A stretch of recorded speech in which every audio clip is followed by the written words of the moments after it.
오늘 잠언 18장의 말씀을 통하여서 노역한 형제와 화목하기가 어려운즉이라는 제목으로 지난 시간에 이어서 화목에 관한 말씀을 조금 더 나눠보도록 하겠습니다. 우리 지난 시간 나누었던 화목에 관한 말씀들 기억나시나요?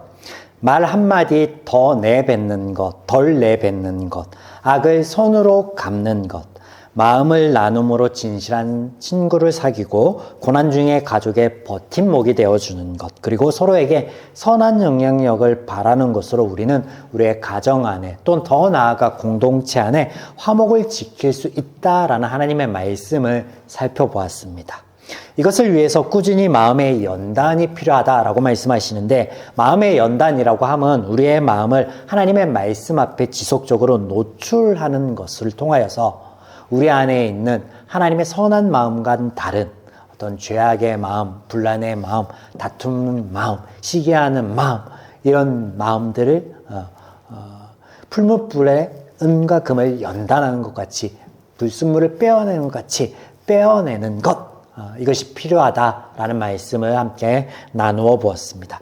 이제 우리 마음의 연단이 어떻게 되어야 하고 또 화목을 깨는 것에는 무엇이 있는지 오늘 본문을 통해서 조금 더 나눠보도록 하겠습니다.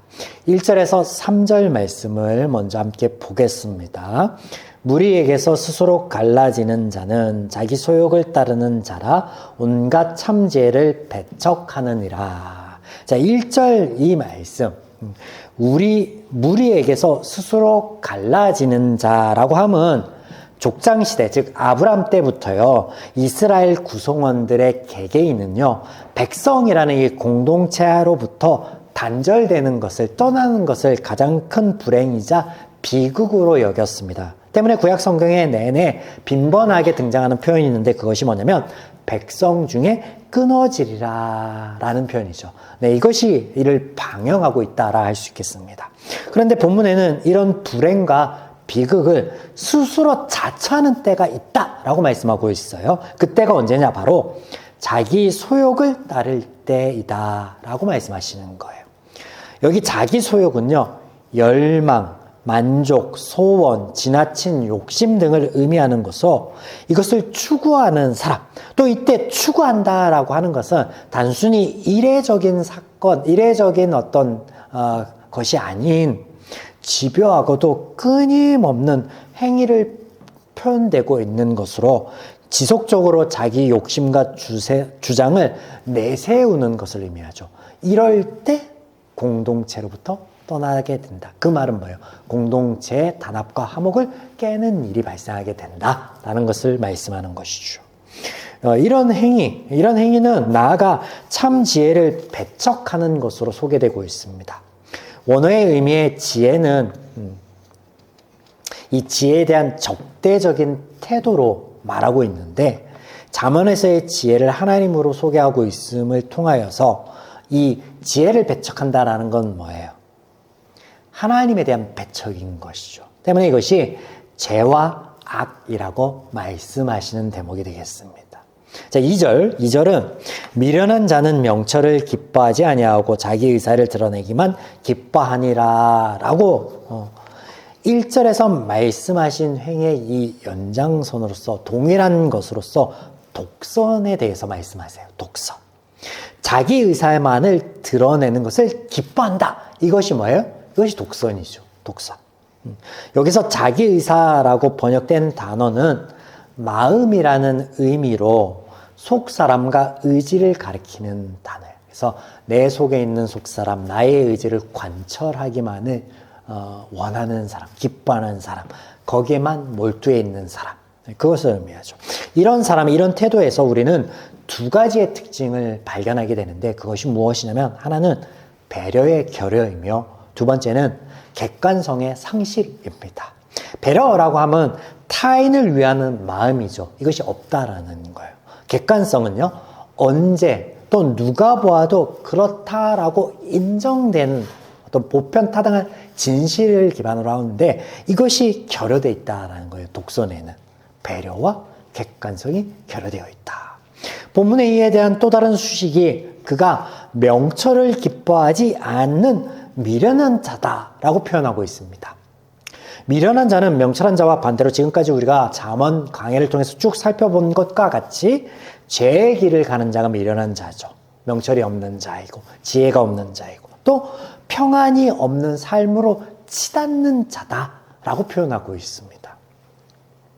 여기에 명철이 또 본문에 등장하는 명철이 중요한 대목이 될 수 있겠는데요.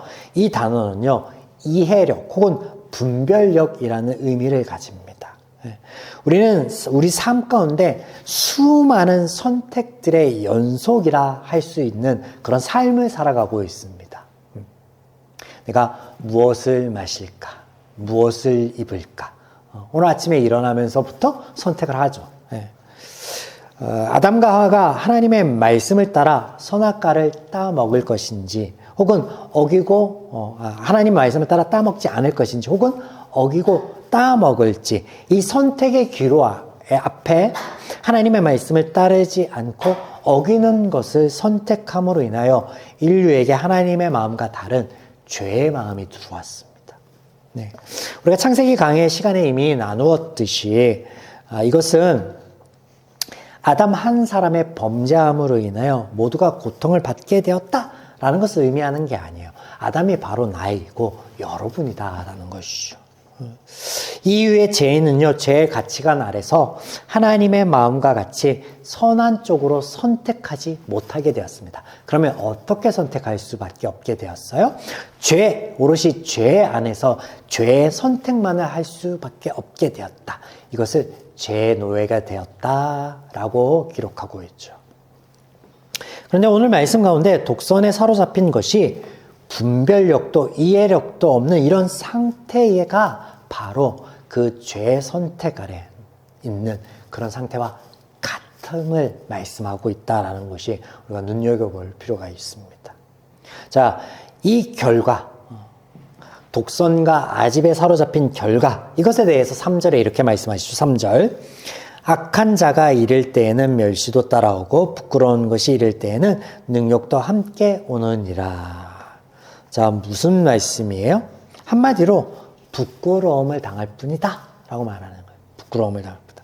너의 유익을 위해서, 너의 만족을 위해서 그것을 선택하고 고집하니? 아니, 너에게 어떤 유익도 선함도 없을 거야. 오로지 부끄러움만 남을 거야 라고 말씀하고 있어요.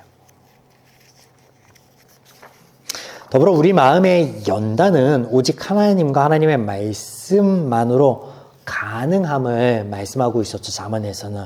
그래서 이렇게 화목을 깨는 첫 번째 것은 우리가 주의해야 할 우리의 마음 가운데 독선과 아집, 이것을 주의하라라는 거예요. 부리면 부릴수록 화목을 깨어지게 될 것이고, 화목은 깨어지게 될 것이며, 스스로의 삶 속에서도 이해력과 분별력을 잃고 그른 선택, 바르지 못한 선택만을 이어갈 것이다 라고 경계하고 있습니다. 자, 다음으로 볼 것은 우리가 4절입니다. 4절.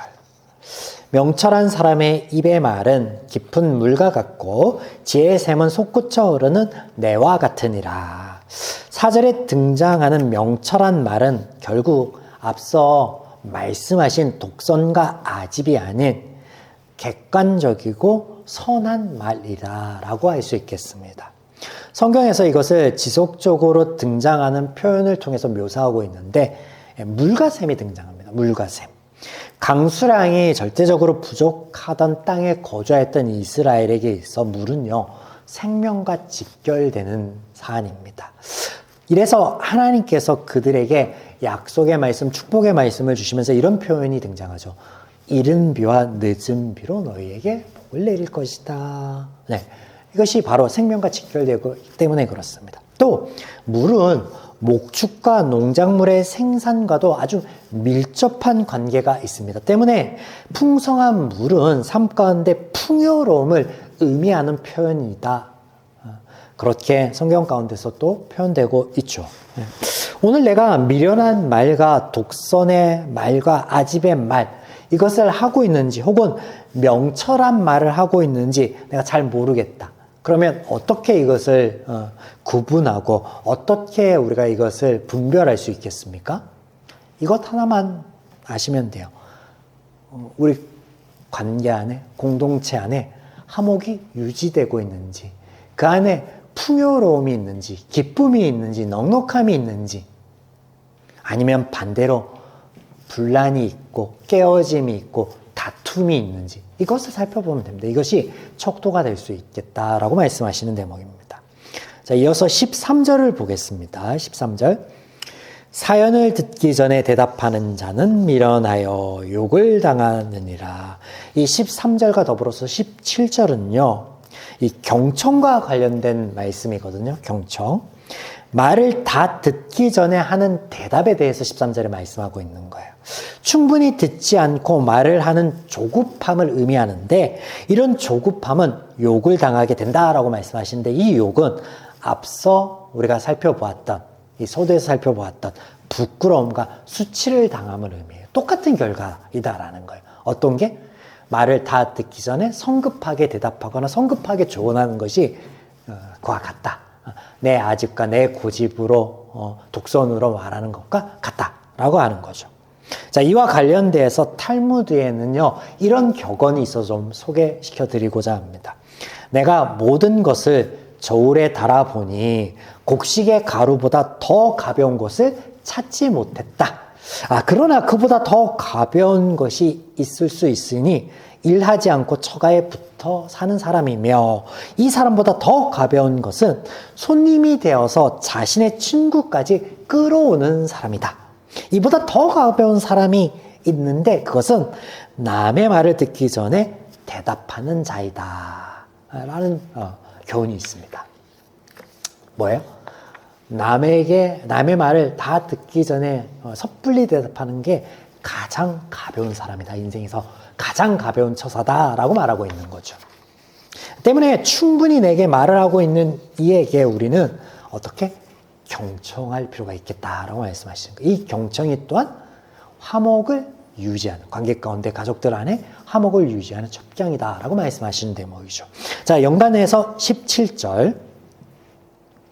송사에서는 먼저 온 사람의 말이 바른 것 같으나 그의 상대자가 와서 밝히느니라. 자, 뭐예요? 어떤 말을 하고 있는 것 같아요? 양쪽 모두의 입장과 견해를 살펴서 공정하게 판단하고 적절한 조치를 취해야 된다라는 것을 이렇게 표현하고 있는 거죠. 이 역시 경청에 관한 거예요. 어느 한편만의 입장과 말을 귀담아 듣기보다 그와 반대되는 입장의 말 또한 경청하고 들을 필요가 있다. 그리고 그 두 말을 듣고 조화 가운데, 지혜 가운데 적절한 답변과 조치를 취할 필요가 있다라는 말씀이죠. 자, 이것은요, 비단 재판 때의 송사에 관한 말이 아니라 관계 안에 늘 적용될 수 있는 말씀이죠. 사람은요, 늘 자신 위주로, 자기 위주의 말만 합니다. 그래서 때문에 상반되는 말, 엇갈리는 말이 있다면요, 그 현장에 있던 제3자의 말이 오히려 더 객관적일 수 있습니다. 서로 다른 말이에요. A는 이것이 옳다라고 하고 B는 아니다, 그러다라고 얘기할 때 두 사람보다 오히려 거기에 이제 청중을 있는 제3자가 객관적일 수 있다는 것이죠. 우리 가정 안에서도요, 화목을 깰 수 있는 어떤 쟁점이 발생하면 양쪽 모두의 말을 들을 필요가 있죠. 뿐만 아니라 가족 구성원 중 한 사람이 서운함을 느끼는 어떤 말을 이어갈 때 그 대상이 되는 사람의 말도 또한 들을 필요가 있어요. 그래서 섣불리 그렇구나, 서운하구나 하면서 막 같이 가족 구성원에 헌담을 한다. 그러면 어떻게 되겠어요? 당연히 화목이 깨지겠죠. 이것에 대해서 경계의 말씀을 하고 있는 거예요. 그래서 경청의 자세가 화목을 유지하는 첩경이다라는 것이죠. 자, 이어서 16절. 사람의 선물은 그의 길을 넓게 하며 또 존귀한 자 앞으로 그를 인도하느니라. 자, 표면적으로 보면 선물이 길을 넓히고 존귀한 사람 앞에 내가 설 수 있도록 만들어준다라는 건데, 그러면 여기에서 선물은 뇌물일까요? 아니에요.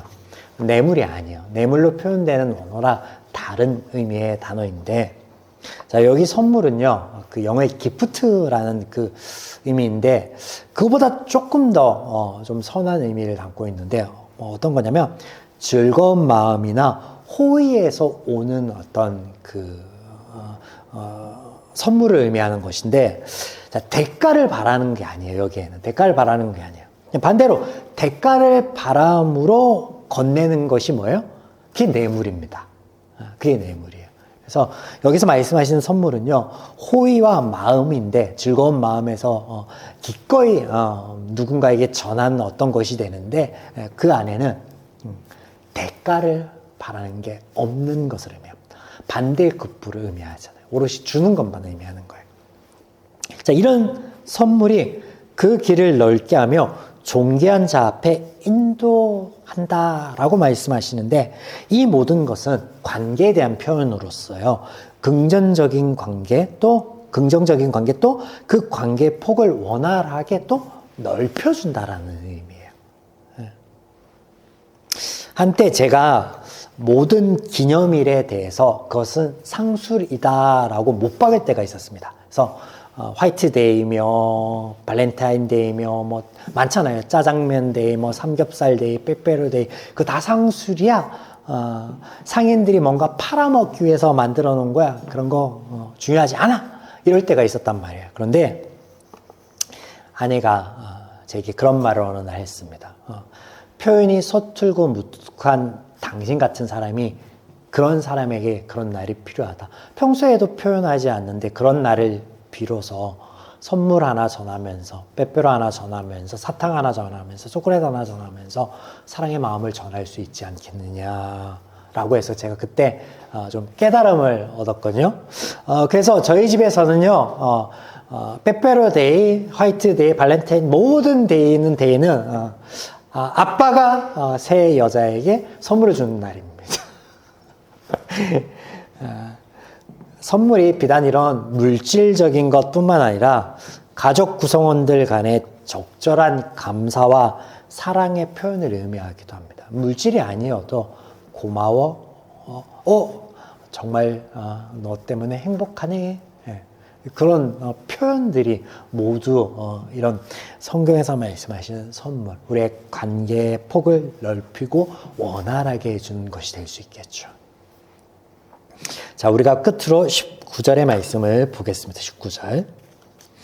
노엽게 한 형제와 화목하기가 견관성을 취하기보다 어려운즉 이러한 다툼은 산성문빗장 같으니라. 자, 19절 말씀은요, 틀어진 관계, 다툼으로 인하여 상한 마음을 해소하며 돌리기가 얼마나 어려운지에 대해서 말씀하시는 거예요. 이것이 얼마나 어려운가? 견관산성의 문빗장을 열고 취하는 것보다 더 어렵다라고 표현하고 있어요. 이는 다툼으로 인하여 깨어진 화목이 수습되기 어렵다라는 거예요. 그러니 다툼을 일으키지 말고 분란을 일으키기 전에 화목할 수 있기를 위하여 노력할 것에 대하여 암묵적으로 교훈하시는 말씀이죠. 그래서 지난주 17장 14절에, 잠언 17장 14절에서 이렇게 말씀하셨죠. 다투는 시작은 뚝에서 물이 새는 것 같은 즉 싸움이 일어나기 전에 시비를 그칠 것이니라. 자, 시비를 그쳐라. 다툼이 일으키기 전에 시비를 그쳐라 라고 하였는데 이게 어떤 말씀이었죠? 언쟁을 그쳐라 라는 말씀이었어요. 그래서 내가 뱉는 한마디의 말을 참아보는 것, 내 속으로 삼켜보는 것이 이게 뭐라고요? 화목을 깨지 않는 첩경이다 라고 말씀하시는 거예요. 사랑하는 여러분, 오늘 나눈 말씀들 가운데 우리가 지혜를 얻어서 우리 가정 안에 또 관계 안에 공동체 안에 화목을 지킬 수 있는 그런 한 주의 우리의 모든 삶과 발걸음이기를 주님의 이름으로 축원드립니다.